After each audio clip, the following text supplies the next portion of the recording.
The following is a presentation of the Belly Up Sports Media Network. This is Haymaker Combat Sports. Hear it here, coming straight from the source. Only with the real, they ain't here to dress it up. Sweet science, MMA, you can get it all from us. Trust, 5 stars cause it's live. And through the fight game, we can guide ya. Slick talking, putting them in caution. Passing all the goals cause the audio is awesome. What you waiting for? Spread the word, tell a friend. This the podcast where all of the discussion ends. When they start going strike for strike, this the show that'll tell you what you seen in the fight. They ain't playing on the mic, this a welcome to the show. Warm it up for the squad, Haymaker of the bros. I'm a bow wow, you can hear from the pros. It's Haymaker Combat Sports, time to roll. Welcome, Haymaker Combat Sports, powered by the Belly Up Sports Media Network. I am your host, EJ Reed, joined by my fellow hosts, Aaron Admire, Steve Johnson, and Chris Sanders. Full crew here today. What's good, fellas? It's cold. That's all I got is cold. Started my day at -15. Ooh. I think it got up to 9 degrees. I think I lit a fire, in my fireplace today. It is now 12 degrees. It's getting down to 9 again tonight. -9 tonight. No fun, but I guess I can't complain. There's no snow coming down like there is in Florida. Hold up. What'd you say about Florida? It's snowing in Florida. Yeah. One of my offices is in Florida, and they're all posting stuff. That's got to be probably like the Panhandle, like North Florida. Yeah. It's North Florida, but it's coming down there. All around the Gulf of Mexico is snowing, man. I seen Alabama, Louisiana. Man, that's just like the world just changes sometimes. Because I lived in North Florida, Jacksonville area, 3 years, and it'd be January. I'd be walking around in shorts. It'd be mid-70s, high 70s. So that is crazy, snowing in Florida. And crazy. Me and my friend Rucker, he's in Atlanta. He says it's in like the teens or low 20s or teens, which is crazy, man. You don't expect that kind of weather down south. And then Admire was just the position and the fires out there in LA earlier before we started recording. Like, it's a crazy world out there. Yeah, man. Especially every day something new. I'm not in the negatives or nothing. It's I guess a normal day in LA for 65 or so, but it's still a little cold for us people in LA. It's a little cold for us. But how's like everything going with the fires down there? That's because it's kind of calmed down. I mean, it's unfortunate. We all seen that was what took place, and it was just too many fires at once. You know what I'm saying? And if someone knows somebody that lost a house or lost items in this fire or lost their business, so it's really sad. Like, today is my first day back in the office in a while since I've been out, and just talking to some people that they know some people. Found out there's a few coworkers that lost their homes during this, so it's just like, oh man, not that person. Some people still sad about the situation. Their grandparents. A lot of my coworkers grew up in that neighborhood or certain neighborhoods that went out in the flames and stuff. So they remember high school out there. They remember going to elementary school, just talking to people, and they just remember in the neighborhood how it used to look. And some of them survived a few fires. It's not like the first fire they survived. This is their second fire that they had in their whole lifetime. So just hearing their stories, totally different, especially for me. I'm from the East Coast, so living over here, when I first got out here, I'm like, man, this place got a lot of fires that no one talks about because there's so many fires. There's a fire season out here. Y'all got winter seasons, y'all got hurricane season, things of that nature. Well, there's a fire season out here, and it's just like, man, this happens more than you know what I'm saying? But this was big because there's like 5 or 6 fires going on at once, so that was big. Usually they'd be like 1 or 2, but this was too many.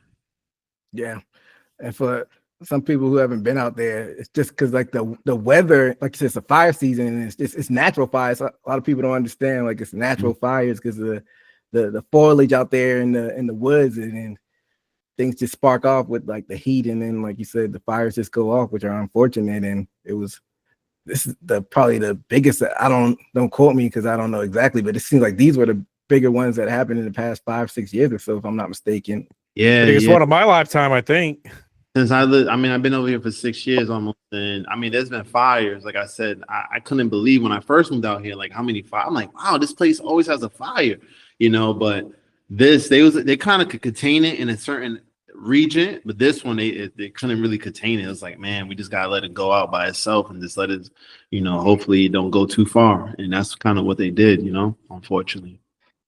So I'm not the best with geography. The Palisades, I know they got hit hard. Which like directional area as far as LA is that in? And we're looking on a map of LA. Yeah. Pretty much everything on top in the valley is where it's really kind of where a lot of fires take place in the valley area. Not Southern California. I'm not Southern LA, but more in the valley areas, right? So those are pretty much where a lot of fires take place. It's not too city. It's more, a lot of one family homes. I mean, there is some cities over there, but it's more of a one family. A lot of woods, a lot of greenery, but it's super dry. As you guys know, we don't really get rain over here. There's no water really pumping in. There's no, our rain to me is a joke because you guys get rainstorms and real rain stuff that happens in other states. I took my wife and we went to Atlanta one day and we got caught up in a tropical storm real quick. And she couldn't believe how much rain was coming down. And when it rains out here, people go outside and just look in the sky, and it's so funny watching them because they don't see rain that much, But it's interesting, everything kind of stops on the mountains because we do have mountains with snow. That's the funny thing about the landscape of LA. It's weird to say it. You can literally go skiing in the daytime, go to the city by lunch, and by that late afternoon, you can go sledding and skiing because we do have mountains with, with snow on it. So it's a weird landscape, but it don't rain over that hill. So that valley is really dry. There's nothing in that valley. There's no water in that valley. Yeah. If I'm not mistaken, it's only like an hour and a half drive to get to those mountains too. Yeah, it's I can see them on the highway. They're right there. You guys keep saying cold and how cold it is. I just look at those mountains with the snow up. I'm like, all right, let them stay up there an hour away. Let them be over there. I'll stay up in the 65 degrees weather, but that's what it is. There's no rain that comes over. But kind of miss all the rain, Southern California right here. It rains a little bit further than us, but it kind of misses that rain mist don't come in this area for some reason. Yeah, like the song said, it doesn't rain in Southern California. Yeah, probably rained 7 times to 8 times last year, honestly. That's crazy, Annie. I know. Go ahead, Amar. No, I didn't. I thought you were saying something. Yeah, and people were saying they have a big ocean. Why can't they just go in there and take out the fires like that? But the salt would ruin the land. Yeah, can't you? Because it's very green. It's very green over there. It's weird because there's no rain here, but the trees and all this mountain area, there's a lot of greenery. For some reason, for a place that don't get no rain, it's nature figured out how to live in this climate. But you can't take that Pacific water and throw it on there. That salt water mess up everything. Yeah, and I think what did they say? I think they said it's going to take probably at least 10 years to rebuild the area. It's unfortunate. They got a lot of families. The infrastructure got to get rebuilt. You got no businesses. You got no mom and pop stores. You got no schools. You got nothing over there. So you can't. If you had a family, you have to get your kids right back in school. You can't just wait for your house to be rebuilt. You got to put them in a whole new school system and let them, make new friends. Unfortunately, it's you got to start your whole life over again. So you don't have time to wait for 5-6 years for them to rebuild everything. And the infrastructure got to be changed, and just, they understand that area has a lot of fire, so they got to change something over there. And it pretty much, I hate to say, this is probably the best time to do it because there's nothing there now, so you could change the landscape of it in a sense. Yeah, and once you do rebuild, what insurance company is gonna give you any type of good premium on a plan? When's it if you make it where it's fire safety, because some buildings have the fire that there was some people that was able to, that knew this was coming and it was able to prevent it by, making their building fire safety, whatever that means. But, there's ways that the insurance company probably going to make you do certain things before they insure you. Which is crazy. I don't know. Yeah. Well, when they are rebuilding, I wonder if the price is going to be sky high to actually rebuild, or are they gonna? Man, they talking about now just because we lost a lot of homes, a lot of people are misplaced.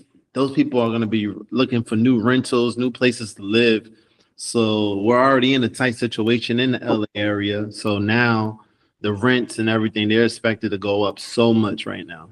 Everything's, the cost of living now is supposed to go up even more because we got displaced people here. So it's going to be interesting to see that market. I'm like, oh man, when my lease is up, I'm already scared. Like, how much is the rent market going to be after my lease? So I'm a little scared of that myself.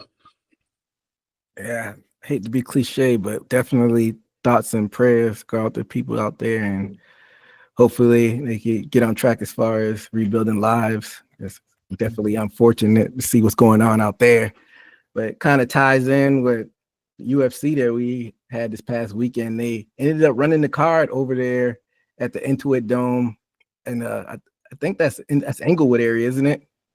Yeah. How close is that, like, to where everything was happening? Not that close, right? You could, if you're in Inglewood, you could definitely see that's like LAX area. So you're probably 45 minutes, maybe an hour away from where all that was taking place. But you could see it's like right there. So if you're in Inglewood area, you definitely would have saw the fires and the flames in the sky. Yeah, I didn't get to do my usual scrolling on social media in the pre-fight situations. Admire, did you see like Dana White or anything talk about any problems or anything leading up to the card, or how close it was to maybe moving it? No, I didn't hear him talk about it, but I did see a couple reports before the fight that it just kept saying it was on and they were keeping it there. We talked about it a little bit. It would have been probably safer and easier to move it to Las Vegas, being a few hours away, but I don't work for the UFC, and there's obviously somebody smarter there that said keep it. Yeah, I mean, I'm glad that they had, because probably some people out there that bought tickets that were affected by it, and I guess they were able to escape for a little bit and take their mind off it and go to the fights, because it looked like a pretty packed crowd. Go ahead, Amar. Well, I was going to bring that up when we talked about the fights. If you notice, the seats there all had lights in them. Did you notice that? Yeah. Okay. During the Marab fight, which is the co-main event, they kind of pan around and you can see the lights. If you see the lights, that means nobody's really sitting there. It was pretty empty from what I seen. A lot of the upper was getting real empty. There was a lot even in the lower bowl that were empty. It looks like a lot of people didn't show up to it. I didn't look at any attendance numbers or anything, but to me, it looked empty. So I saw the lights too. I didn't realize people weren't sitting in those seats though. That's crazy. Because I was gonna ask, like, before you even talk about the actual fights, what are your thoughts on seeing it in there? Because that was the first time them running it. Did you like the spectacle of it? Because it looks like a pretty futuristic looking venue and whatnot. Yeah, they kept calling it like the Spear 2 or the Spear Junior or something like that, because it was really new and advanced like that Spear in Vegas. So I thought it looked cool. It was a good presentation. I mean, I hope to see them back there. Yeah, especially when things get back to normal a little bit. But they have that wall. They have like a wall there, like on like where if it was a basketball court, the basketball, it'd be like fans sitting underneath the court, and that wall trips me out. And like you said, it looked pretty trippy during the Marab fight. They got the surrounding. It's almost like a mini version of what they got in there where the Rams play, SoFi, like the monitors that go all the way around. Yeah, the round monitor. Yeah, so I don't know. I know what's his name? Steve Ballmer. He's a billionaire, so I'm sure he's probably not hurting too much, but that looked like it would cost a pretty penny, whatever they spent to make that. I've been hearing so much good things about the stadium, so I got to go check it out myself. I got to get into that area to a football game, into a basketball game, and I think they got like a comedy club or something, so it's pretty good. Isn't the soccer stadium not too far from there? Or It's kind of up. LAFC? Yeah, it's pretty close. Pretty up the street though, but that stadium's nice. I've been there, and I had some really good seats there. That stadium's nice. Soccer games are different. I didn't know soccer fans give it up like that, but them some real fans right there. Oh yeah, they like those attendance numbers for MLS. They keep going up and up, and then Messi, he bought a lot more fans in, so they get crazy. But let's get into this card that happened this past weekend. Like we just discussed, UFC 311, reporting live from the Intuit Dome over there in Englewood. Well, I got to correct myself. I just Googled it. They said it was sold out. Yeah, maybe it was like a mirage. Maybe them seats got lights in them on the top, but it looked empty to me. But it says it was sold out. Yeah, highest grossing event in arena history, highest grossing event in California. Wow. Okay. In California, that's big. That's yeah, that's big. $10 million gate. Wow. They keep increasing the prices. That's why they keep breaking records, and people are going to keep paying for it. But hey, better them than me. I'm sure like those nosebleeds were probably in the 500s, maybe even more. Hey man, I guess if people are gonna keep paying for it, and they're just gonna keep raising the prices. But yeah, I'm a little bit because I had a meeting to go to, so I didn't get to see like any of the early prelims outside the Talbot fight. In the early prelim that was on FX and Disney Plus flyweight division, we had Tiger Ulanbekov defeating Clayton Carpenter by unanimous decision. Fernando Sopog defeating Ricky Tercius by unanimous decision. Moin Gavarov defeating Rinya Nakamura by unanimous decision. And then in the women's bantamweight division, we had Aline Perez defeating Carol Hossa by unanimous decision. A decision fest on the early prelim. Any of y'all get to watch any of the early prelims? I didn't watch any early. Yeah, I didn't watch any either. And it doesn't look like anything worthy of going back and watching. You never know. Sometimes you can have some bomb burners that go to decision, but usually I'll come across my feed if something does happen. So let's move on to the regular prelims that were on ESPN News. Lightweight division, we had Grant Dawson defeating Carlos Diego Ferreira by unanimous decision. Light heavyweight division, Bogdan Guzkov defeating Billy Elikana submission guillotine. In the middleweight division, we had Azamat Bekoyev defeating Zachary Reese by KO. And then the featured prelim fight, kind of an upset in the bantamweight. We had Ione Barcelos defeating Peyton Talbot by unanimous decision. And I know we were all waiting for that fight to happen. What are your thoughts on this one? Disappointment, man. I was one of the people that's on the Peyton Talbot hype train. Like, he's looked unstoppable in everything we've seen from the Contender Series and his first fights in the UFC. Like, he had hands, he had ground game, he had it all. And then this weekend, I don't know, man, that looked like a just completely different fighter. I mean, shout out to Barcelos, I guess. I mean, Barcelos has never been on my radar, but he worked that kid. And I guarantee you that fight alone probably busted the most parlays ever. You know, it has to be one of the tops. Peyton Talbot came into this as a minus 1,100 favorite. Like, that was a lock. That was a freebie on your parlay. And it busted so many people's, parlays, and some of them play the brackets. Not a good look. I mean, I hope the kid bounces back and it was just some kind of nerves, but he's been in there before and didn't look like that. I got a question for y'all, because that was my first time being introduced to him this weekend, and the hype was there for him. The hype was there. So I'm like, all right, this is going to be a slaughterhouse. Because usually in other sports, when I see him, when the hype's there, the hype's over, like, all right, this is not going to be even match. And when I saw it, I'm like, all right, this is a hype. What this guy's not even all that good. Like he's regular. So I never seen any other fights, but like what was he known for? What was he good at? Like what was the prospect? Steve is a big Talbot fan, so I'll let Steve take over and explain the hype behind him. Well, Talbot, he's good. He's very accurate. He has a good straight right hand. It's almost he gets in the perfect distance to throw those straight right down the pipe, and he's actually been a KO artist his past fights. That's why it was so surprising, but even then, my opinion on this fight, I even said before in the last podcast that Raoni Barcelos, he has a chance and he can get down. And I think what happened with this is veteran intelligence.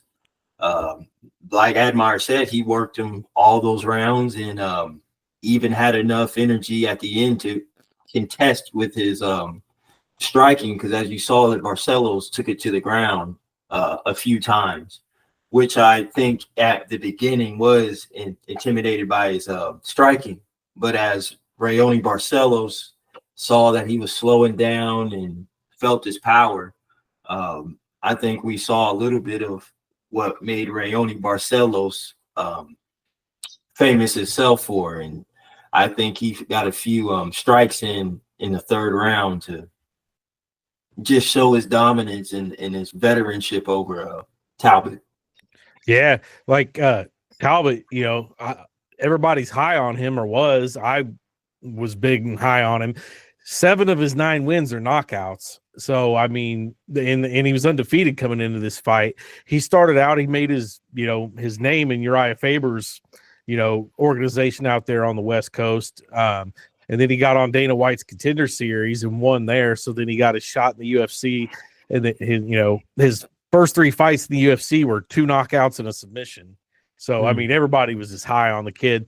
But I think Steve's right. I think there's nothing, that you can do to prepare for a veteran's experience in there, and I think that's exactly what Barcelos did, was just, I'm the veteran. I know what to do. This kid's an accurate striker. I'm going to take him down, wear him out, and then at the end have a little fun, and mix it up and throw some strikes just to show that I stood there with him too. So I was watching this one on my phone as I was making my way back home for the main card. Looks like Barcelos was frustrating Talbot in the grappling department, if I'm not mistaken. Definitely. Yeah. So I don't know. I thought coming into this, like Admire said, he had a lot of KOs, but I thought he was like one of those well-rounded kids that was, one of those new age MMA that are just good everywhere. But it seemed like he was frustrated. Maybe Barcelos, I'm sure he's probably got a black belt. Maybe it's just like another level of grappling that Talbot wasn't expecting. Maybe, Steve? I would say probably so. And who knows if he's used to MMA grappling or jiu-jitsu. Maybe he got his black belt under just straight jiu-jitsu practitioner. But as we said, being in MMA and doing jiu-jitsu, I'm pretty sure Barcelos been doing it a while, more than this younger kid, Talbot. So I think it was basically off of veteranship, even during the fight on the ground. In the beginning of the fight, you would see that Talbot was very comfortable, but as the fights go on, especially a 3-round, if you're not winning points and your back's on the ground, I think that's what got him. And then on top of that, they got on his feet, and at the end of the day, he didn't land any significant strikes like he does his other fights. And Barcelos was able to keep his distance, find his grappling moments and takedowns. And like I said, I think even to show a little matching in the stand-up at the end, because Barcelo isn't he's no chump when it comes, because he has boxing too. So I think he proved this point. So Admire, touched on it a little bit earlier. You think he can bounce back from this, and he's still young, so what's next for him? Like, what after this loss? What, like, does he still got a chance at it, or like he has to start all over again? Like, what's next for him in this? Yeah. Well, so go ahead, Admire. Yeah, I mean, I think he'll bounce back. I think that first loss is very important for younger guys like that. Peyton Talbot's only been training MMA since like 2017 or 2018. So, I mean, very young in the game.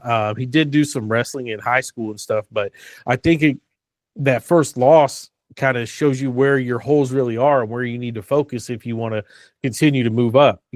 He's only had 4 fights now in the UFC. So it's not like he's ranked and he's getting dropped back. He's still an up and comer. There's a lot of guys that are at the very top now that lost early on in their career. And, we were having the same conversations about people like that years ago. can this person get over their, lack of wrestling or this and that, and they still can do well. So I don't think it's anything to really set them back. It's more of, here's what you work on going forward. I don't see him, going down like a Sage North cut. Yeah, that's the story. Everybody always brings up this Sage Northcutt story. Yeah, I mean, he's still young. It's MMA. It's everybody loses unless you're John Jones or Habib. Everybody loses in MMA. It's just how you bounce back from it. But Steve, you think he needs to do some small tweaks, or does he need to do a big overhaul in his approach as far as his next fight? Maybe it was just having the experience, because I don't think he's ever been compromised to having to be on the ground. I think he's been pretty dominant on his feet most of his MMA career, at least what I've seen in the UFC. But definitely after that, in Barcelos, I don't think he's a chump. I think he just ran into some tough fights. Fought Usman. What's his name? Umar. I'm sorry. Umar, yeah.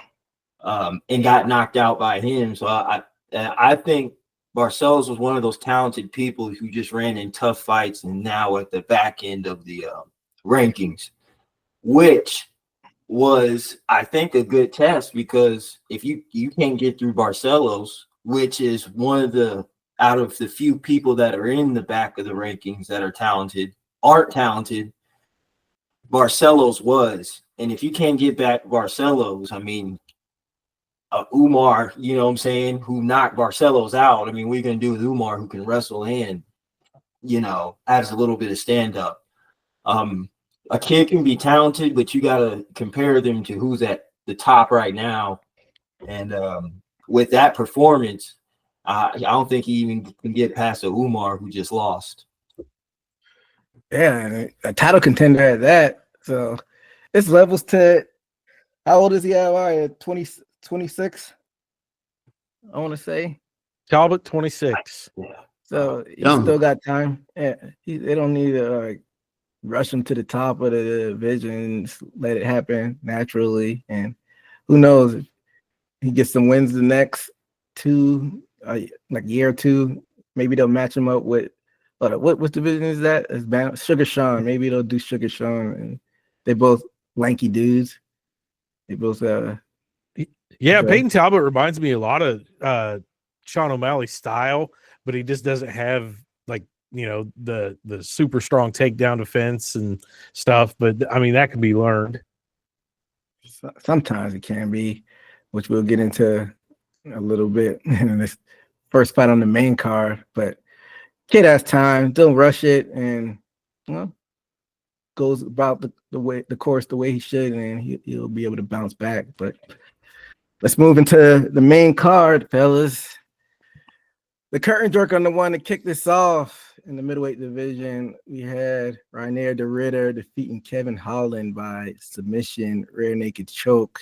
All three of us had Kevin Holland winning this one, and he did not.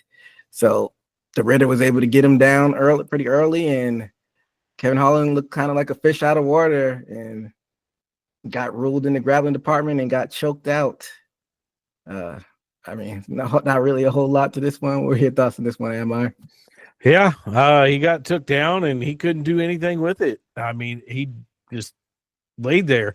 On the pre-show when we made our predictions, I told you every time I pick Kevin Holland, he loses. Every time I pick against him, he wins. I can't win with this dude. Like, I mean, good job to de Ridder, but Kevin Holland just, he was high level at one point, and he lost the matches that mattered. When he got up there into the contender talks, he lost.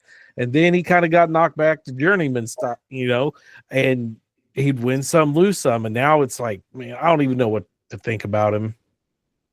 Would you consider him like a gatekeeper? I don't even know if he can be a gatekeeper anymore. Yeah.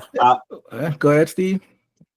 I would have to agree, because I mean, I think he's been on a losing streak, but this was a gatekeeping fight, and he can't even gatekeep. To me, he's very unpredictable on like Admire say, I mean, you're not even sure if he's going to win or anymore. Hasn't been looking dominant in the way he's been going out. It's just been too quick.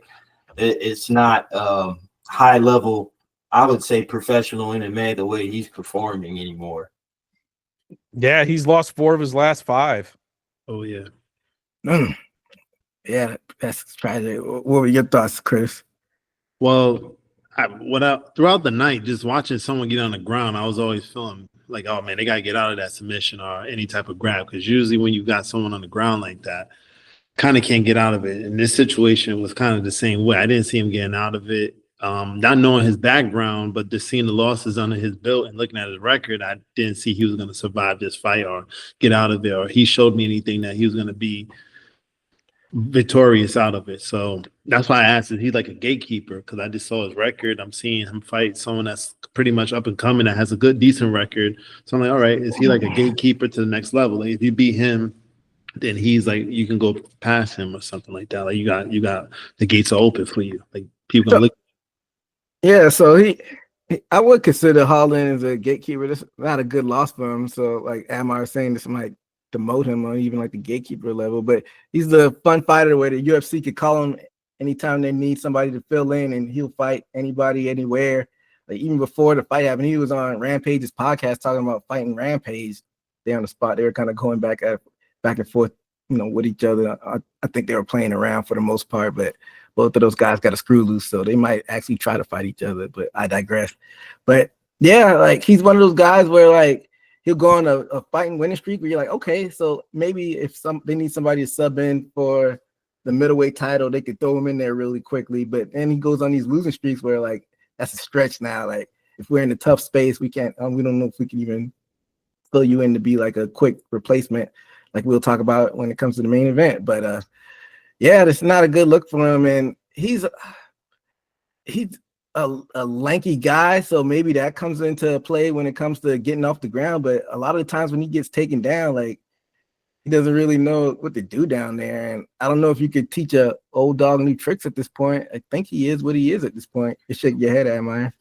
Well, I also think it's that to me, he's a natural welterweight. And he was fighting the middleweight. So, I mean, you can see there was a size difference, and there's, definitely a strength difference when it comes to that. So that's going to play a big part of it. I don't think there's any training he could really do when he's fighting these bigger guys, when he's really better at, 170. So, he's 6'3", but he's a stick, man. He ain't got no meat on him.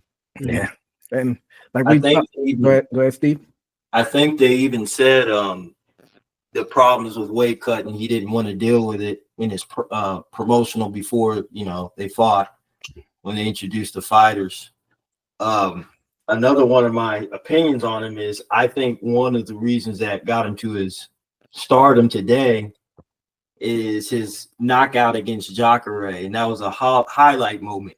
So I think when certain fighters have highlight moments, it's sort of like you wait for them to do it, and they might do a contested fight to where they're going to bring a fight, but he's been declining. And I think that Jacare knockout, when his back was on the ground and he got a KO from that, I think that bought him time, but he really hasn't performed or had a highlight since then, other than the Ponzinibbio knockout. And that's the only thing I remember. Yeah, he's the most he's had is a 2-fight win streak since that Jacare knockout. So, I mean, he's been alternating back and forth. In the Buckley, I mean, that's probably the only thing I remember. I was multitasking. You might have already mentioned this, Steve. Was the Jacare fight one where he like on his back and knocked him out, or like going backwards? Wasn't that the crazy knockout when he did something? Yeah, he was holding on to it. Jacare is holding on to his foot while he's on his back, and he torqued around with a punch to where he uses him holding his leg against him, and first one dazed him. He noticed he was dazed, and then got up and started hitting him against the fence. Held him. I remember. I think that was like around the pandemic era, even maybe. I remember. It was December 2020. Yeah, that was a crazy ass knock. I think that was the last we saw of Jacare too. Yeah, I think that was his last one. And it's crazy.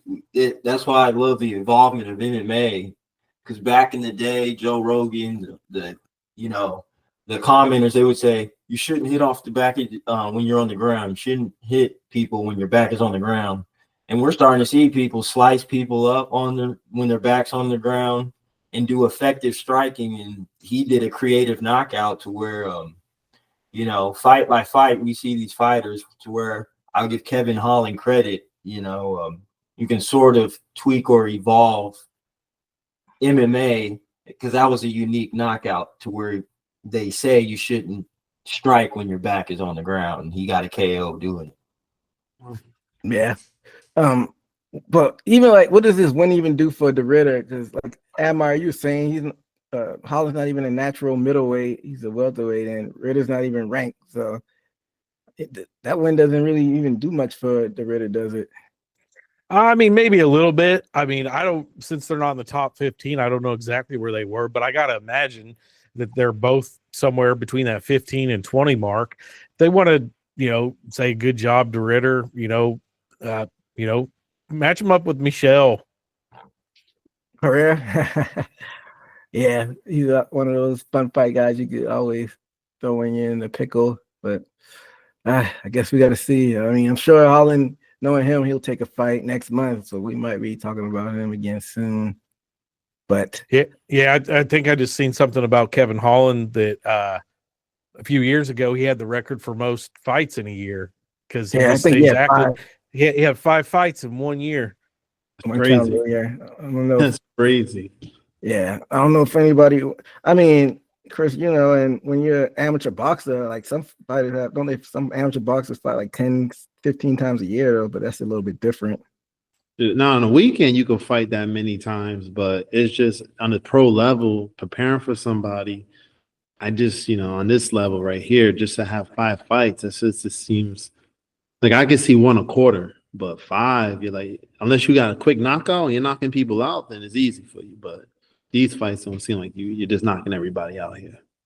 Yeah, that's how he was able to do it that year. He had like a few knockouts that of those 5 fights that he did that 1 year, he got 4 knockouts, 1 decision. Makes sense then. So you don't take a lot of damage, you could turn it around. But yeah, a lot of, even I guess with any sport, a lot of the athletes say it's not even like the actual fight or game it's just the preparation is the thing that drains you. So some people could get away with shortcuts more than others, but just the preparation for having 5 fights, especially. What you guys said, he's fighting up at a higher weight class. So it just seems like at this point in his career, he's tired of trying to go through that preparation of losing weight. Because like I said, if you're fighting, most of the time you're not in your right weight class. You're in a fighting weight class, right? Which is not the weight you walk around with every day. So preparing for that 5 times out the year is so much draining to your body. Like, unless you're a natural person or you're fighting outside your weight class, that's the only way I could see it. Yeah, and I mean, Holland's up there. I mean, he's 32, so I mean, he's probably just over the weight cuts at this point, and just rather be more comfortable going into the fight. Yeah. So, hey, whatever you need to do where you're fighting at your highest efficiency is the route that you should go. A lot of people are against weight cutting. People think that they should fight at their natural weight, and then you got some proponents that they say weight cutting, is the way to go, to take advantage of, all your tools. So I don't know, different strokes for different folks. But let's move on to this next fight, a fight that was supposed to be on the prelims that had to step in for what we'll get into, all the madness around the main event. But we had heavyweight division, Jailton Almeida defeating Sergey Spivak by TKO first round, and we made these picks off the recording because we didn't know this fight was gonna be on the main card. And Admire had a chance of being able to pull away as far as being the leader of the picks, but he went with Spivak. He went with it was the crazy odds. It was like, wasn't Almeida like a minus 1100 or something like that? It closed at minus 185 Almeida and plus 370 Spivak. I picked him just to go against the grain to try to get one ahead on you guys, and it just backfired. I mean, Almeida looked great. But Spivak was looking good like the most of the round. He was getting his way with as far as the grappling until the last minute, and Almeida was able to get up somehow and able to pour it on him and get him out the paint with the TKO. So you were like looking good on that pick at first. Yeah, it was pretty even till, I mean, the very last, just like 10 seconds, 15 seconds of it. I mean, he started taking some shots, and then once he was kind of flattened out on his stomach, I knew it was over. I mean, he really wasn't defending himself well. So, I mean, it was, quick little good fight to see. What are your thoughts on this one, Steve? Well, I saw they both look good. Spivak looked the most physical shape I've ever seen him, which I think they even mentioned. Was able to get a if I remember, takedown and stay on top of him. But I think Almeida, he played the chess game and reversed it, and I think that's where Spivak messed up. I can't remember if Spivak ever been on the ground with anybody. The top of my head, but that's my opinion. I think Spivak should have went back on his feet and tried to mess with Almeida, which I think pretty sure is a black belt. I think he got the better of him. Basically, I think he played chess with him and reversed him because Spivak was at a dominant position on the ground, if I can remember, and then got reversed. Yeah. Chris. Man, this fight was over before you know it. So I was at this event and I went to go get drinks. Came back to the table. I said, "Hey, what happened to the fight?" What? My wife told me it's over, man. Got knocked out. Just like that, man. So I didn't really get to see the fight for this fight. But for what I saw from the highlights, it just seemed like, the other guy, like you said, once he was out, it seemed like he was defenseless at the end and just couldn't fight back. It looked like, for me, for what I seen from the highlights. Yeah, so we talked about on the previous show how high UFC was on Almeida before he took that loss. Who was it to? He took it to Cyril Gane, I want to say. Who watched so many fights? Curtis Blades. Curtis Blades. It was Curtis Blades that he lost to. Now he got this win over Spivak. I don't even know what Spivak was ranked going into this fight.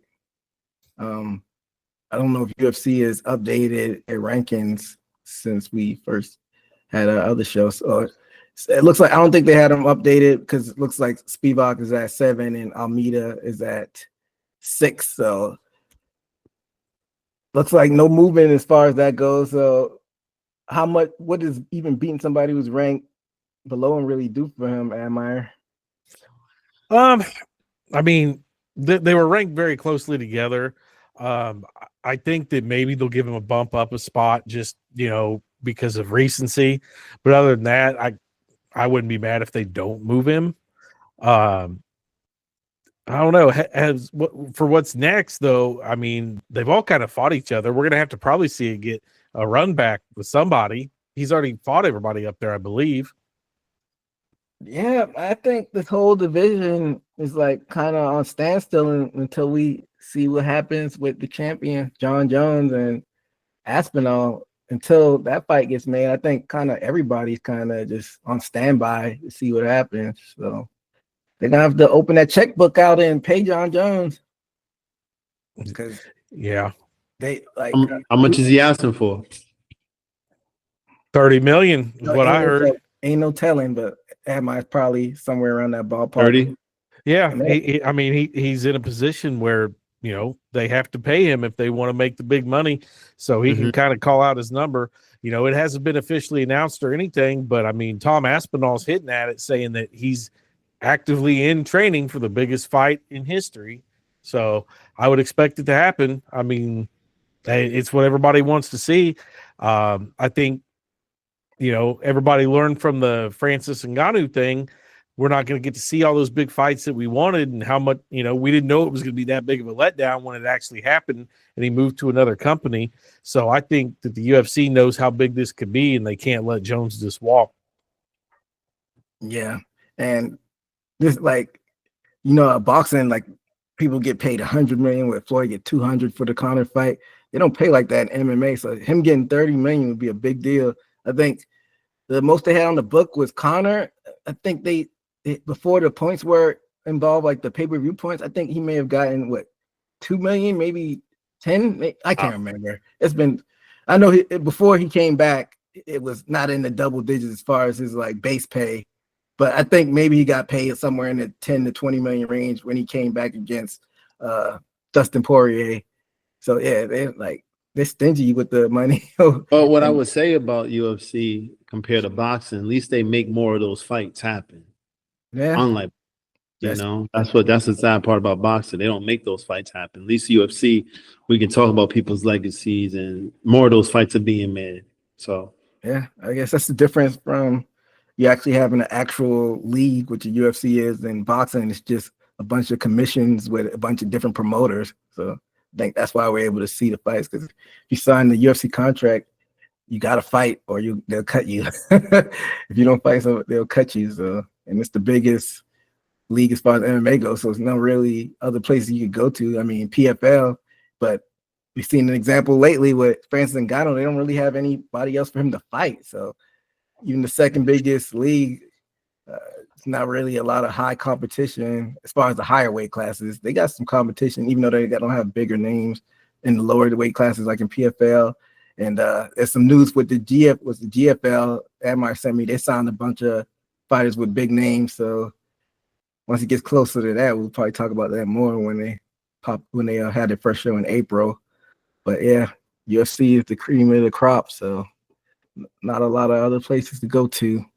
But yeah, like I was saying earlier, Almeida just has to wait to see what happens with that. And I think you're right. You said Aspinall said he's training, but we have another moving part as far as like the Jones side.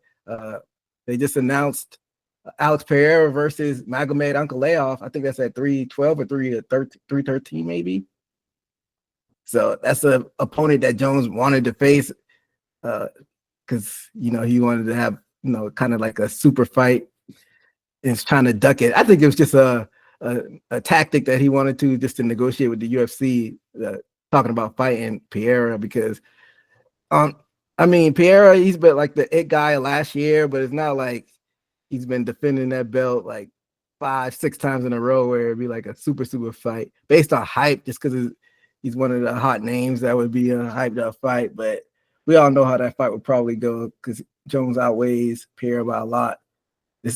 Everybody's been saying Aspinall's the one to take the crown off of Jones, so it's good that we're getting close to that fight. But finally, some hype behind the heavyweight division. But let's move on to this next fight. Light heavyweight division, we had Yuri Prochazka defeating Jamal Hill, TKO third round. Admire had Prochazka, and me and Steve both had Jamal Hill. And I mean, this was a pretty fun back and forth fight.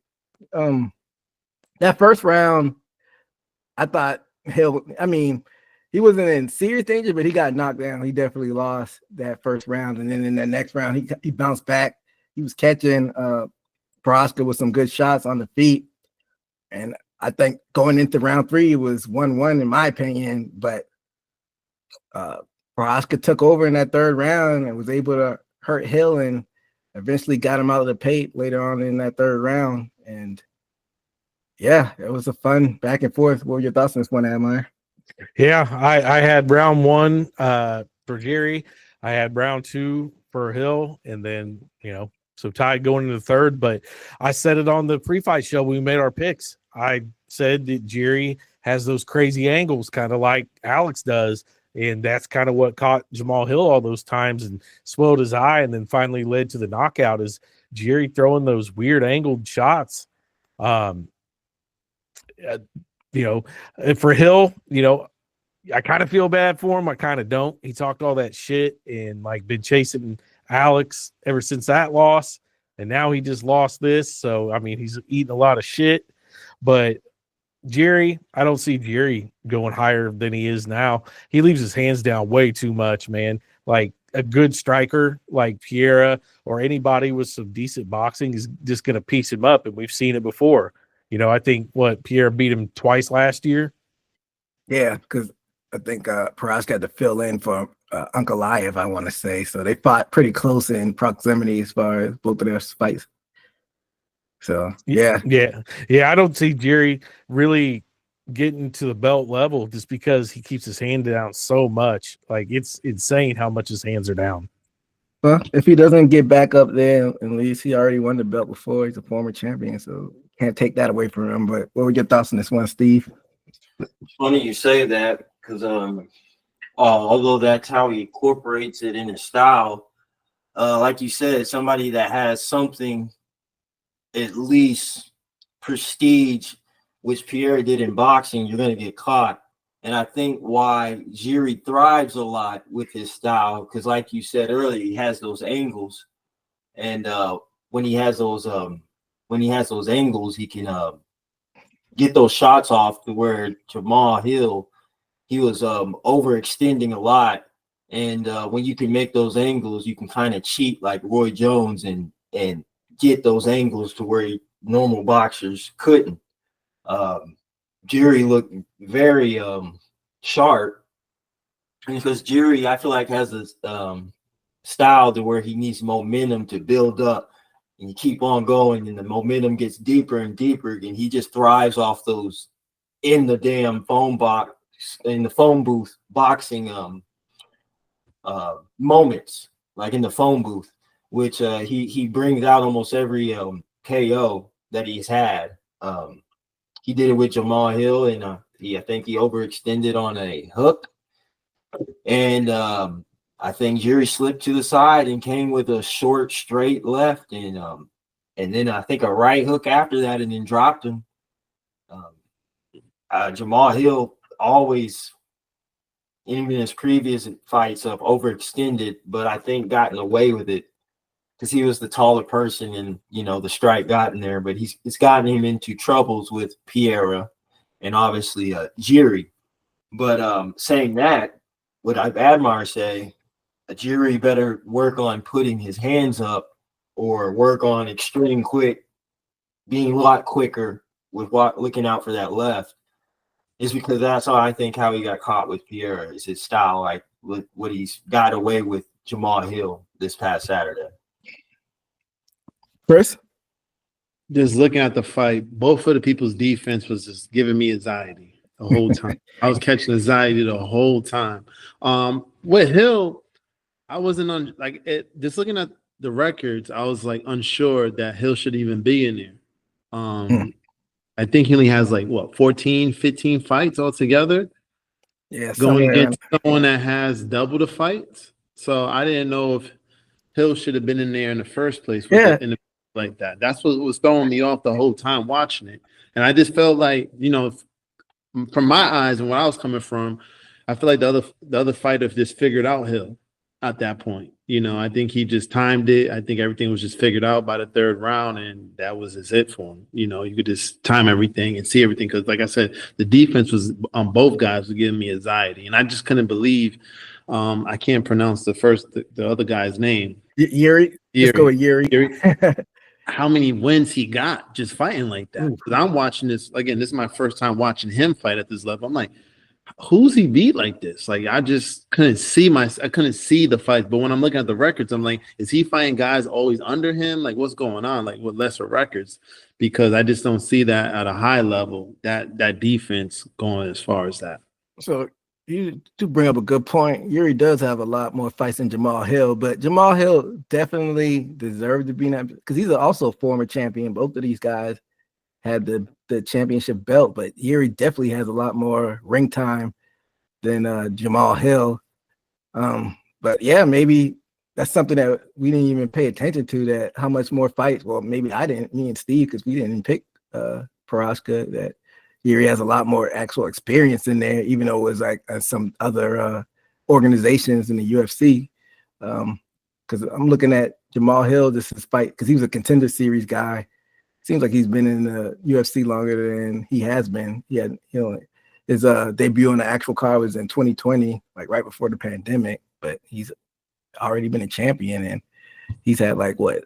Let's see, he's had like 10 or so UFC fights. So yeah, Yuri's just a dog, man. Like you said, like he showed like he had like a one more notch, like a level, like one more button that he could push that take him to another level to get him past Hill. And Hill looked like he got a little bit tired in there too, if I'm not mistaken, from what I saw. But I was going to ask you, Admire, you talked about it a little bit earlier. Hill is a very polarizing guy because, I don't know when the tides shift, because people were on his side when he first won the belt. And when he got injured, he was talking a lot to Yuri when Yuri had the belt. And he was kind of complaining after the Pereira loss. And Pereira's like the fan favorite, the people's champion. So, a lot of people are going to laugh at him losing this past weekend. I'm sure he got a lot of trolls. But from his actual performance, do you think he won a little bit people over from that? Because it was a pretty exciting fight. And he showed he had heart in there. You think that might change people's opinion just a little bit? Yeah, I mean, it's going to kind of bring people back to his side a little bit, but then you're going to have the super trolls that just rub it in 10 times more. I mean, and he did. He kind of did it to himself. He went very public with, saying that the Pierre stoppage was bullshit and he wasn't ready. And he showed up at Alex's gym and all that. And Alex said, let's do it. And then he backed out. Like, there's a lot of stuff he kind of did to himself. So he kind of deserved it. But, he showed this weekend why he's still a top fighter. He's still a top 5 light heavyweight. And, if him and Jerry fought 10 more times, I would say Hill might be able to win half of them, with just a little bit of adjustment. And knowing what he's up against now, if he cut off those angles, I mean, he would have had the fight. You know what? This is a side note. Does look aesthetically pleasing? Him wearing, like, you don't see UFC fighters wearing knee braces like that. I'm like, doesn't that seem like it'll be a target for somebody just to kind of, John Jones would definitely target that if he was in there. Like, I don't know. That looks weird optics to me. Somebody wearing knee braces in there like that, right? I noticed it too. I was like, what? I don't know. What you think about that, Steve? I when I saw that, I immediately thought, I'm like, oh shit, he came in here with bad knees. I can't recall, like, do boxers really ever come in there with knee braces, Chris? On knee braces, but like pads, you can wear pads, but not the whole brace. Like, they look like sleeves almost that Jamal Hill had. It wasn't like one of those plastic bulky knee braces or anything. Yeah, like that. I mean, but not really. I mean, we're not really on the knees that much, So it's like you don't really. I mean, everybody's wearing baggy pants anyway, for the most part, or baggy trousers, I should say. So they're not wearing no knee pads, really. Yeah, and it's legal for somebody to target it. So I mean, maybe he needs them, but I don't know. Like I said, if you could power through that and not have to wear those, I would advise you him to do that. I'm surprised they let him do it. And I can't recall. That's almost not saying it's cheating, but it's like gives you somewhat ability, what I'm saying, to not throw it out of place or anything like that, And I don't think there's any rules, surprisingly, that against wearing them. But I'm thinking most fighters wouldn't wear them because they would show like somebody to target it. Because I think Rampage said John Jones fucked his knee up for the rest of his career with doing those front kicks to the knee. So, and it's legal. So I don't know. But what if they're using it as reverse psychology? I wear one because I want you to kick me in the knee so I can grab your foot and go for the takedown. That's true too. That's true too. But how much damage does that pad take away from getting hit there too? You know what I'm saying? That's why I'm like, and what if you try to use that knee and kick somebody with the pad on? You know what I'm saying? Like getting close to their face, scratching them with it. Like, it just, to me, I don't know. It's very minimal. It's like, it's thicker than spandex, but there's not a lot to it. I had to wear one for a while.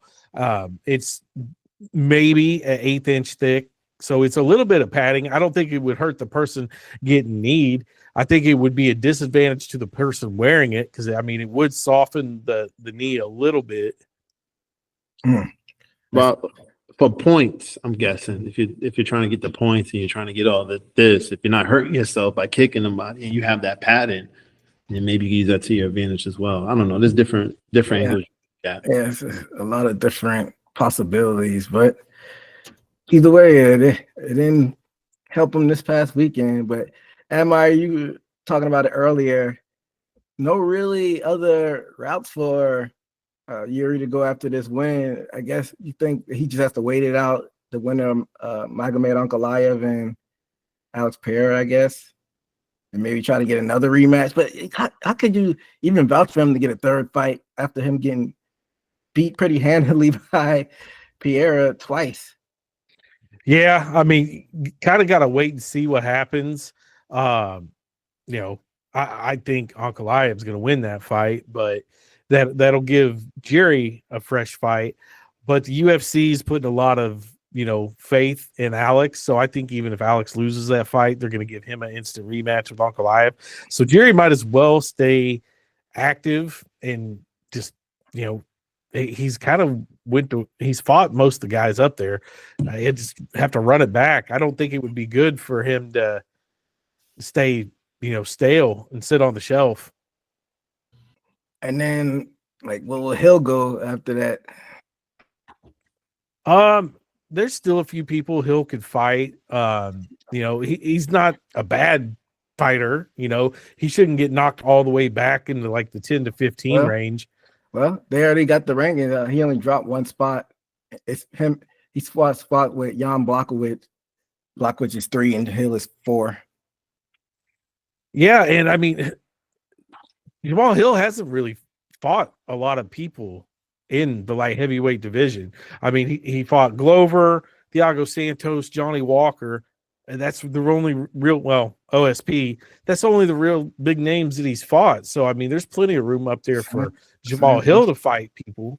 Well, if I'm not mistaken, by Blachowicz. If I'm not mistaken, didn't he have a championship out of circumstances? Well, it was the vacant. Remember, Yuri got injured. Yuri beat Teixeira for the title. Teixeira was up that going into the 5th round, and he just blew it. And then Yuri got injured, and then Teixeira and Hill faced each other for the vacant title. That's what, yeah. And Hill dominated Teixeira. That's why I thought he might have that, because it's MMA mask, so the mask sometimes doesn't mask. Because, like I said, Yuri struggled with Teixeira and was able to pull that one out his ass, and Hill handled him pretty handily. So that's why I thought Hill may be able to get Yuri, because it seems like nobody's on Pereira's level. So yeah, I don't know. I don't know what you do with either. Well, I know what Hill you could probably do the Jan Blachowicz fight if Blachowicz doesn't have anything on the books. But yeah, Yuri might be stuck between a rock and a hard place.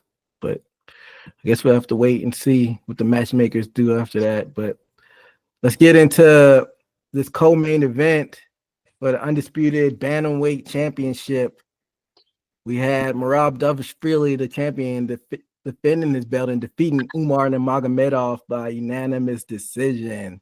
And this was a fun one, a barn burner, a tale of two halves, so to speak, even though they're 5 rounds. So that first round, there wasn't a whole lot of action, but then towards the end of that first round, Umar was able to catch Merab. I think it was a big right hand. I think he was able to steal that round. And then in the second round, he was able to take Merab down and he was the one that was pressing forward, putting the pressure on them and getting the better of Merab. So I'm like, man, it might not be Merab's night, because after that, all you got to do is win one more round. But then seems like round 3, Umar just ran out of gas. That's one thing that Merab known for, having that gas tank. And Merab was able to finally start getting those takedowns and just putting the pressure on a tired-looking Umar, and got a lot of takedowns in 3 and 4, rounds 3 and 4. And then round 5, it was a little bit of a struggle. He didn't get the takedowns like he was in the previous rounds, but towards the end of the round, he was finally able to get to him. It was even showboating a little bit towards the end. I think Joe Rogan and Cormier were talking about it. Don't get too cocky, but yeah, he was showboating towards that last minute when he's finally able to get the takedowns and a little bit of a show person for the crowd there. But yeah, he was able to basically sweep those last 3 rounds and able to keep his belt in. What were your thoughts on this one, Am? Yeah, this is a fun fight, man. Like you said, after 2 rounds, I was like, shit, man, fucking Umar's good. Like, looks just like Khabib. And, I thought his trajectory in this fight was going to keep going up, but that's where it stopped. And they kind of switched roles, man. Marab just owned 3, 4, and 5. Marab's gas tank is insane. not to interrupt, but they said he set the he passed GSP in most takedowns in UFC history. Really? Yeah, he passed GSP for the record. Earlier, I seen a video of Marab in Las Vegas at the pool, and he dove in and he swam under all the way to the other side. It was a giant pool, and dude just wasn't even breathing hard or nothing. Like, he's got a gas tank that's crazy. Yeah, he's going to be a problem. He's going to be up there for a while. I don't really see anybody that's going to give him a problem at bantamweight. I guess we'll get into what's next for him a little later. I'll touch back on that. But what were your thoughts on this one, Steve? Yeah, I think all the judges had Umar winning the first 2 rounds, and I would have to agree. I mean, it was close 2 rounds, but pure domination by Marab the next 3.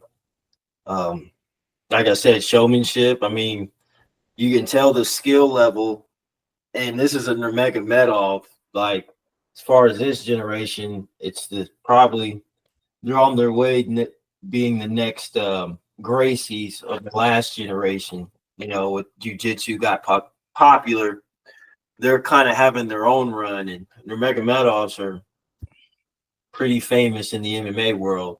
And to do that to a Nurmagomedov and having somebody leaning their weight while you're standing up with your hands up, taunting them like, why can't you, roll me, is saying a lot. I think this is another case of, I wouldn't say so much skill, because I say Umar has a skill. It's just like endurance, outmatched, outlasted. I mean, how can you wrestle for 5 rounds? I don't care if you have perfect wrestling. As you saw, the first 2 rounds, Marab was able to handle himself, and I think was the first one to get taken down out of both of them. Kept his cool, got up pretty quick, considering it was a Nurmagomedov, keeping him on the ground, and that's why I was like, we have a fight. And then, as you see, Marab later on through the fight dominates. So, like Admire said, he's a problem. I think he cleared out a lot of bantamweight, maybe, and possibly may look up at higher weights, but I don't know. I don't know if it's quite the time for him to do that, but what are your thoughts on this one, Chris? Marab, man, he looked like he was comfortable the last couple of rounds. He was just comfortable. Rumor has it that Umar, like, he broke his hand early or something like that, or injured himself. Really? Yeah, he did. I seen pictures of it earlier. His hand was messed up, and they're saying it happened, and I think they said it was the first round. So that might have been the reason, the slowdown.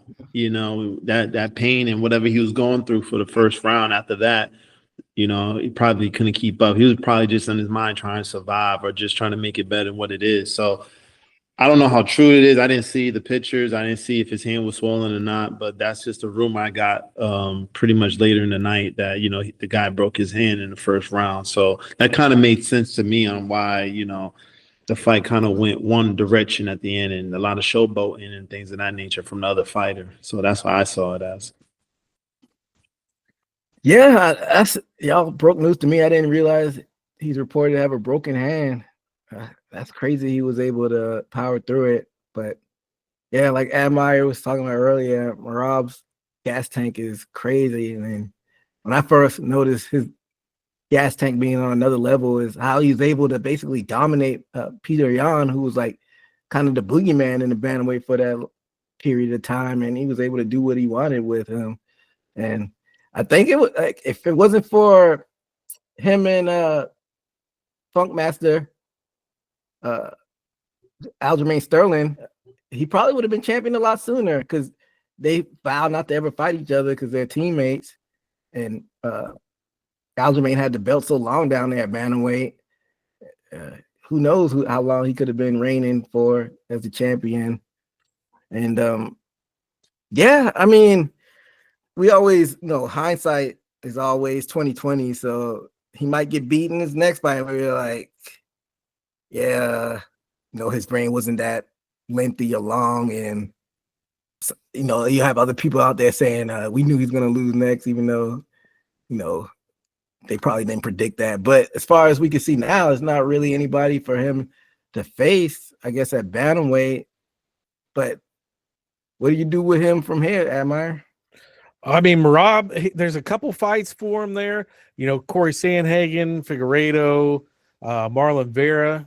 So there are people for him to fight, but I think he wins those fights pretty easily.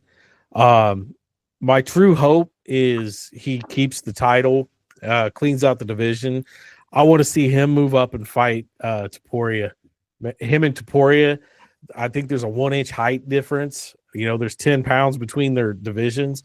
I think that fight would just be a banger, dude. Like, those guys are so skilled, kind of the similar style, heavy hands, but they can, really put people on the fence. I think Merab versus Topuria, that's the fight I want. Like we said, MMA math is always weird, but I think Topuria might not be what Merab wants. He'll have a bad day in the office, I think. I wasn't sure on Topuria early on in his like when the hype train started, ramping up for him. But what he did with Volkanovski, and how much of a gas tank Volkanovski has, and how good wrestling he has. But Merab's gas tank is on a higher level. But will that translate 10 pounds higher? I don't know. It'd be intriguing, but I need more fights for both fighters to build that super fight up. Yeah, that would be interesting. I think Topuria might be just a little bit too big for Philly. But if there was a case that Nurmagomedov broke his hand, would it be like a whole different fight? Because he got those first 2 rounds and he's still young. You think maybe that experience that he got in this fight, maybe could tweak something slightly and able to get one more round? Like, it's not like Merab just dominated.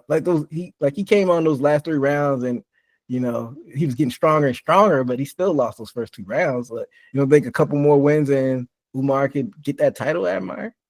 I definitely think he could. I think we'll see him back up there probably sooner than later. I think the UFC likes the family, wants to see them up there.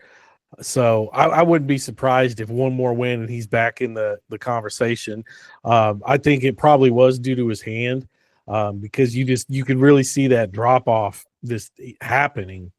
So I'm gonna say, Chris, like, this is where he needs to just tweak something, like maybe just get a couple more rounds of his stamina up, and then he be able to just win one more round.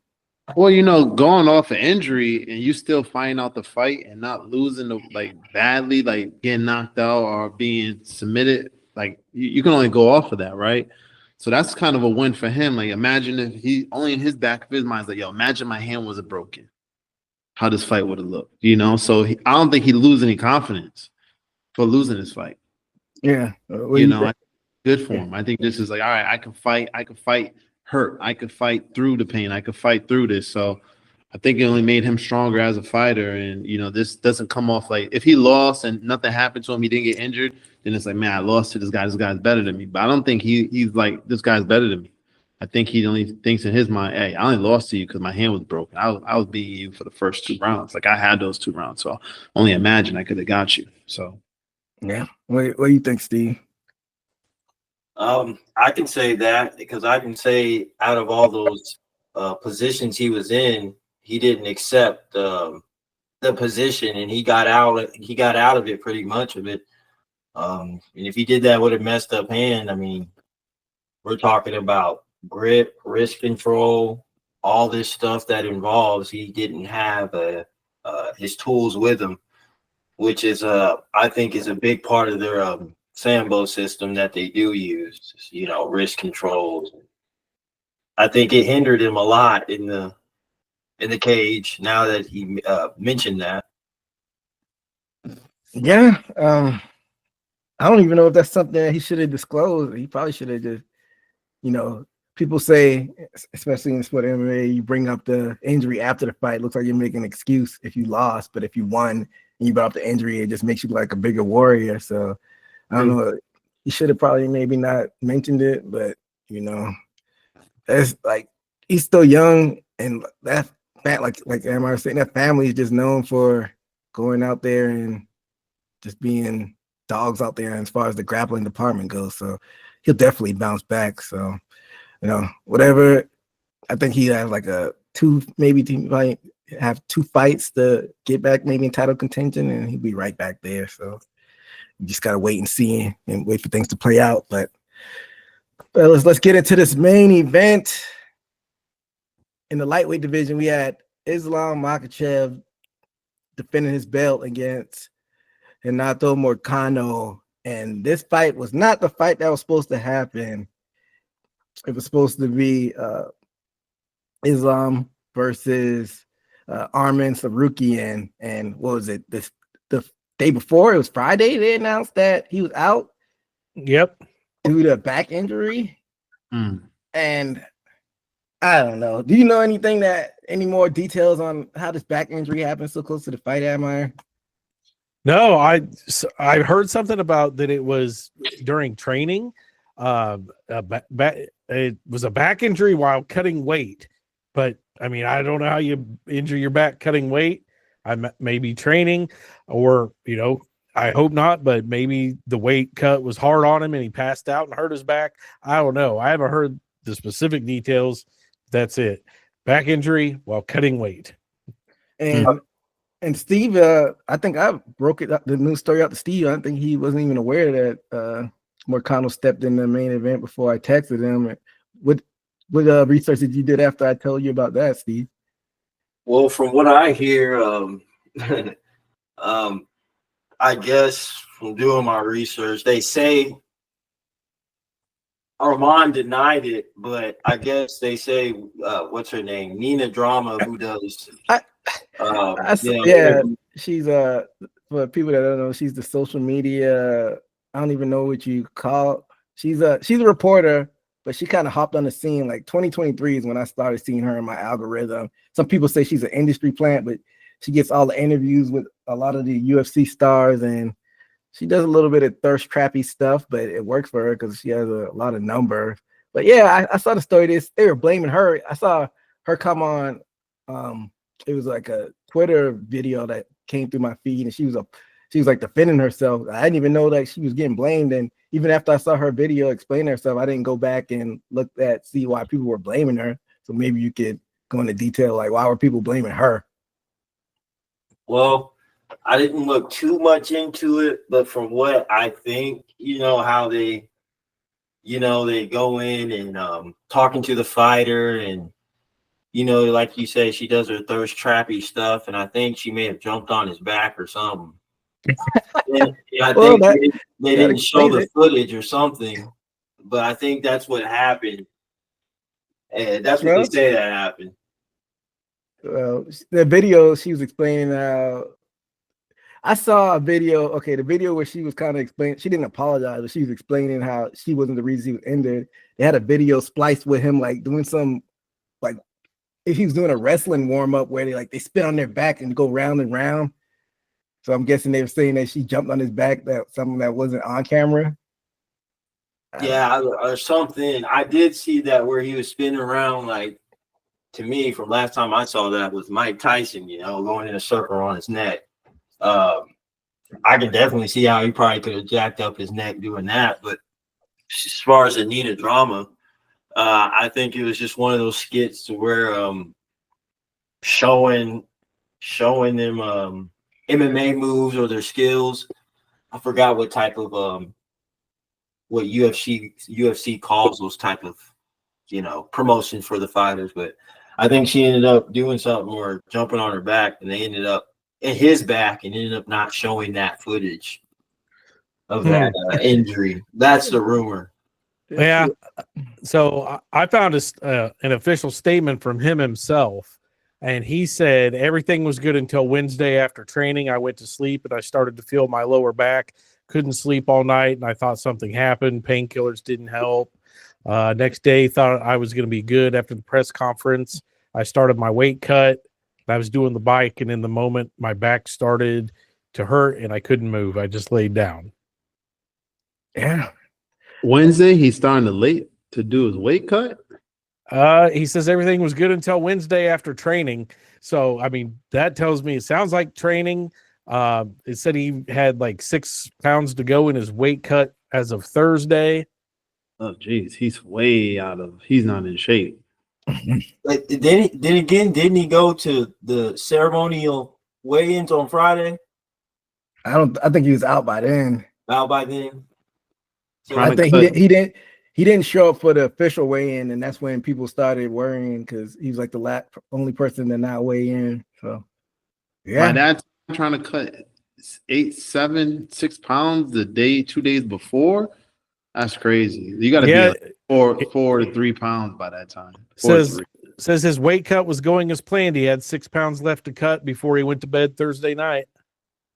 That's too 48 hours to cut 6 pounds he was out of shape. He probably already pushed it to the limit, and then he probably had nothing left. Yeah, I know some people do more drastic cuts than others. So. I know it happens. Believe me, I was one of them. I lost 40 pounds in like 6 days. I'm not even 4 days. Like, oh, you got to fight in 4 days. I was 14 pounds over, so I already know yogurt diet. But still, you don't have the power with you. You don't have nothing. But yeah, that's interesting. So this guy that fought in his place, I don't know much of him either. Money Moicano, he's ranked number 10. He was a prospect. I mean, going from 10 to fighting the champion, that's a pretty, drastic change of competition because he was supposed to fight Bernil Dariush, who's ranked just a spot ahead of him at number 9. So I don't know. I mean, you got to take your shot because if you might not get a title shot. Yeah, you might not get it. So I'm not mad at him. He came ready. He was very explosive early. He was touching them. They was touching each other. It was very interesting. The defense, I was like, man, if he just keeps his, distance, he wasn't getting touched, he wasn't getting grabbed, he was getting out of his thing. But once he got to the floor, you already knew, even I knew, just watching the fight, it's only a matter of time. And it wasn't even just a matter of time, it was a matter of seconds, and it was over just like that, man. Yeah. Even early on in the fight, I thought Moicano got a knockdown, but it was just a slip. It ended up just being a slip by Islam, and then Islam ended up doing Islam things and took Moicano down and eventually got that Darce. What are your thoughts on this one, Amar? Yeah, I mean, it was good while it lasted. Moicano came out a lot more aggressive than I expected, and I liked it. I mean, if one of those would have landed, who knows what would have happened. I thought I seen a knockdown too, but it was ruled a slip. He, like you said, he was ranked number 10. You got to take your shot. If somebody says, hey, you want to fight for the belt, you can't really say no, or that they might hold that against you in the future. So find out what you're really made of. And on a different level, Makhachev and Dariush aren't really the same level, but they're the same style. So Moicano was already training for somebody that wanted to be on the ground. So it wasn't like he was, training for one thing and going against it completely different. It was still in the same neighborhood. So yeah, I think he's in the UFC's good graces now. So hopefully they, give him somebody ranked a little higher next, for doing him a favor, saving the show. And he didn't drop out of the ranking by losing, as expected. And Dariush is still there, so maybe they just actually put that fight on. Dariush was left out. He was the odd man out. He got left out in the cold and didn't fight at all this past weekend. But what are your thoughts on this one, Steve? Yeah, like I said, Moicano, he had a chance to stand up, but it's almost like you got all these weapons and just in all fights stand on the ground, but you get taken down, it's kind of over. And I think that's what happened with this one. I think Moicano even explained his loss to where he was on his back and Islam was on top, and he said he gave him the illusion to put his foot on his thigh to push up to get up, and he said Islam tricked him and he left his neck exposed. And he was just explaining the levels of where he needs to work on. And I mean, I guess Islam just has too much veteran intelligence. And I think Moicano figured that out last Saturday. To say that, it just shows what levels he's on. Because I think even before then, I think even after the Dariush fight, I think he was looking for Paddy Pimblett. I think that would be more on his level of a good fight, but definitely way outmatched for Islam. And I think just the performance showed it. So Chris already gave us his thoughts on the fight, but Chris, somebody stepping in last minute like this, is it more of an advantage for a champion or like the challenger when it comes to like a last minute replacement like that? I guess on a challenger, right? Because they've been preparing for this other fighter, and the challenger is just looking at it like, man, they already have the champion on top. They already know who the champion is. Every challenger knows that's the guy I got to get to. So they already studied this guy. You know, They already like, I got to be like him. I got to be him. They're watching every champion's move. So the challenger's already known who they're fighting against. You know, the champion is just looking at, you know, wait, I'm not fighting him no more. Who am I fighting? And now you're just trying to scramble and see who this guy is and just trying to figure out, all right, who is this guy? Who is this? And, you know, so I would say the advantage goes to the challenger because the challenger really got nothing to lose. Yeah. He has nothing to lose, everything to gain from this. And the champion has everything to lose. So it's a scary fight for a champion. You know, it's a very scary fight. And you got to fight, unfortunately, because you know, you're a big draw. You just can't come out. So you got to take you're the champion. You got to take all this. So, but you know, as we saw, there's different levels to this. Yeah, that's what it comes down to. Yeah, like it's just sometimes the champion didn't matter. It looked like it didn't matter who was coming in there that night. Someone was going on the floor and they was going to get choked out. And that's just what was going to happen. And to my knowledge, the last time it actually worked when it was like that drastic of like the ranking difference and the challenger was actually able to beat the champion from, it might be something in between them, but it was like 10 years ago when it was Dillashaw versus Renan Barao. Like nobody thought TJ Dillashaw was going to step in and win that fight. But we looking back at it, we kind of know why. He was on the juicy juice. Well, what was that? What was he was taking? Me and Steve, we talk about it from time to time. That he was that shit that he was taking that had his gas tank juiced up to the gills. I can't remember. Yeah, I used to say it all the damn time. We used to say it all the time. Nobody's gotten busted for it in a while. But yeah, I digress.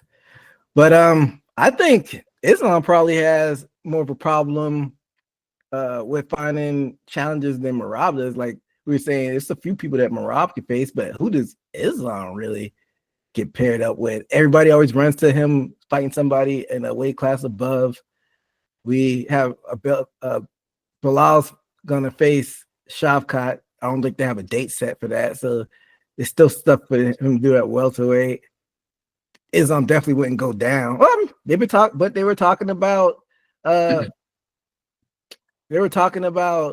featherweight champion going up to face Islam possibly. But as far as Ilia Topuria goes, I mean, you know how I feel about super fights. I feel like both champions have to build their resume up enough for that to happen. I don't think Topuria is there. I think Islam's definitely there because he's been champion 5 years now, low key. He's been champion for a while. Yeah, if I'm not mistaken. So 5 years, oof, man.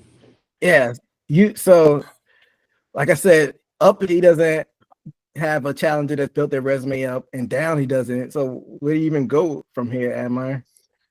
Yeah, for Islam, I mean, he's kind of cleared it out to where he can kind of call his shots and pick what he wants to do. He said anybody could get it in his post-fight interview, but you know. It's him talking. I mean, he hasn't fought like, Justin Gaethje, but I thought what's he going to did happen? beat him. He didn't beat him yet. I could have swore he beat Gaethje. I don't think he's fought Gaethje. Well, we know what happened. Yeah, I mean, we would know what happens. Yeah, I mean, he's just the guy. Islam is just so good. I mean, he hasn't fought Max Holloway, but I think same thing. I mean, Islam's just going to take down whoever he wants. So you got to find somebody that is super high level wrestling, or somebody that is from Dagestan, really, to give him a challenge.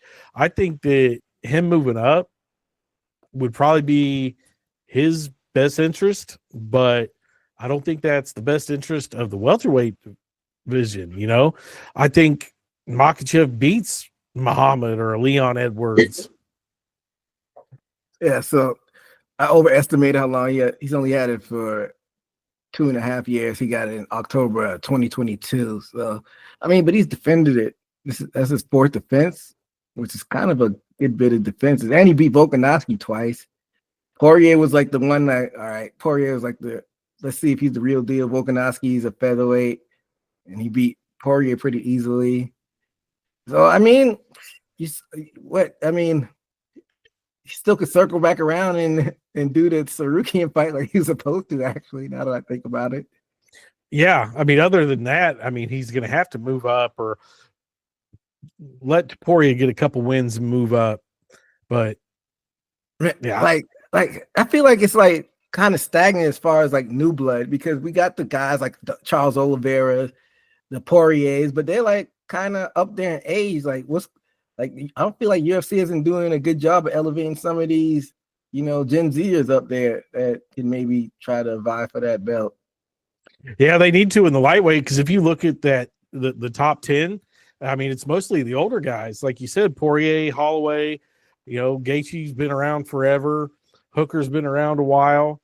Chandler's, up there. So, yeah, they need to get some fresh blood up there. I guess, Paddy Pimblett's there at 12, that they've been behind him a lot. I see him jumping up, fighting somebody around the 5 spot soon. Yeah, man.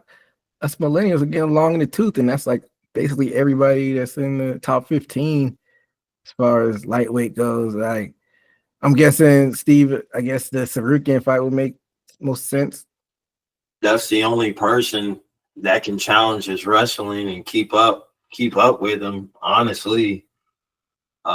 Everybody else, I think, is just going to get demolished, just gets taken down. Armand is the only person, as you see in his old first fight with him, is the only one to actually contest him and go through transitions of wrestling to even make a fight last to a decision, Yeah, I mean, like you said, people were saying that they were interested to see that chess match between him and Sarukian as far as the wrestling goes. And I don't know, man, something in that Dagestani water makes them different.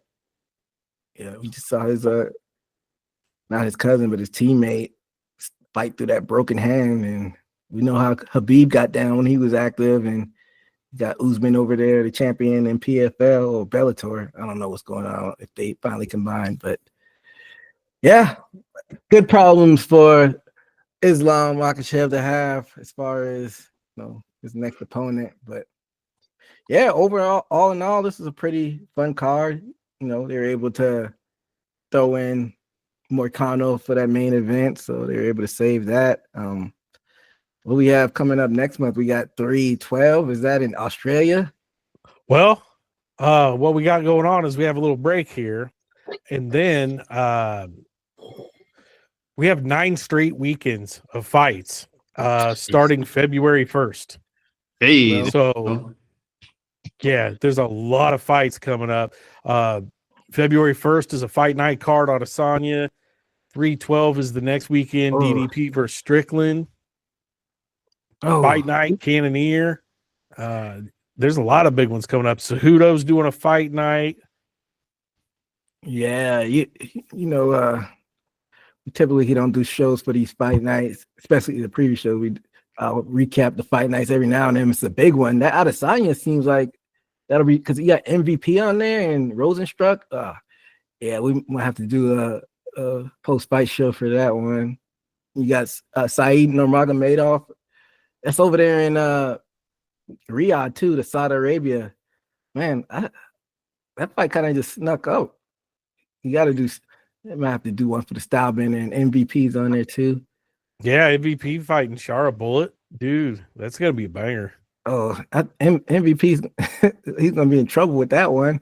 Yeah. Why would he even agree to face him? Hey, get in there when they say you want to make some money and fight, they get in there and do it. Yeah, that's their job, man. We saw that highlight really put something we never seen in MMA, the double back fist. Oof. MVP's going.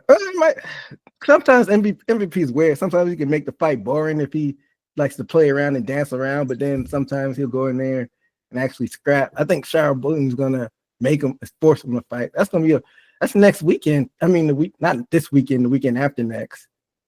So. Yeah. Starting February 1st, we got 9 weekends of fights. It's football's winding down, baseball's in the off season. So this is the prime time for MMA. Well, if we don't do anything for that, we definitely be back for UFC 312. That's in Australia. That card kind of looks like ass. Yeah, it's a pretty shitty card. I think they're riding a lot on DDP and Strickland. I mean, not to take away from Weili, great fighter fighting Tatiana Suarez, but other than that, I mean, of course they're going to put a Taffa on there from New Zealand. It's going to be a lot of hometown fighters, a lot of guys that you don't really know.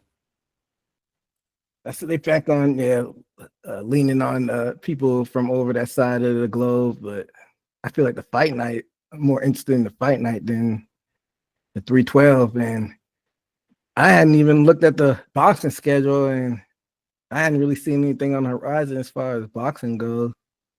So we'll keep everybody posted on social media to see what we do next as far as recording, and we'll have Chris here with us on these MMA pay-per-view post-fight shows for the foreseeable future as well. But thank you everybody for out there for supporting us in this new year, and like I said on the prior show, we'll be here to put out some content, and make sure to subscribe on YouTube. Let's run those numbers up, and make sure to like us on Instagram, all that good stuff. And TikTok has been saved. So I need to get back on the TikToks as well, but that'll do it for here. I said Haymaker Combat Sports. Until next time, be safe out there. Later.